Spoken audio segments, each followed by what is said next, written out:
Hello मित्रों, अक्सर आप लोग सुनते होंगे भरण पोषण।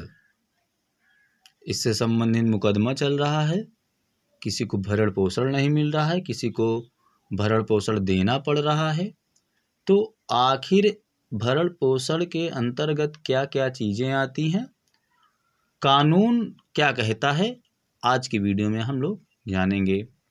तो ये जो है हिंदू दत्तक तथा भरण पोषण अधिनियम 1956 है, जिसकी धारा 3 में परिभाषा दी हुई है।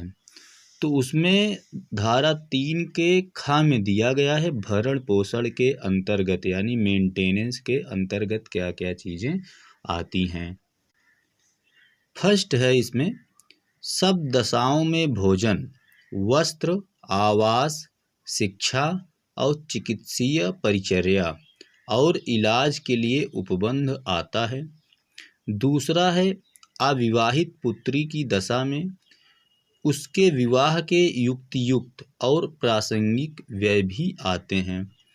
तो इसको समझते हैं कि सब दशाओं में, यानी दशा कैसी भी हो, स्थिति कैसी भी हो, भोजन, वस्त्र यानी कपड़े, आवास रहने की व्यवस्था होनी चाहिए, शिक्षा भी मिलनी चाहिए और चिकित्सीय परिचर्या और इलाज के लिए उपबंध आता है। कहने का मतलब कि भोजन मिलना चाहिए, वस्त्र मिलना चाहिए, आवास भी, उसके साथ साथ शिक्षा, चिकित्सीय परिचर्या यानी कि चिकित्सा के लिए व्यवस्था की जाएगी।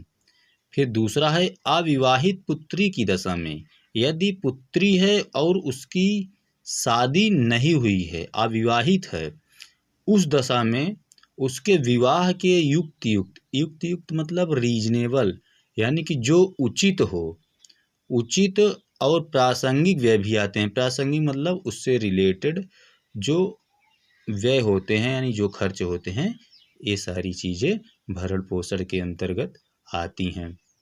उम्मीद है आप लोग अच्छे से समझे होंगे। ऐसी ही और नॉलेजेबल वीडियो के लिए मेरे यूट्यूब चैनल विधिक नॉलेज को सब्सक्राइब करें। Thank you.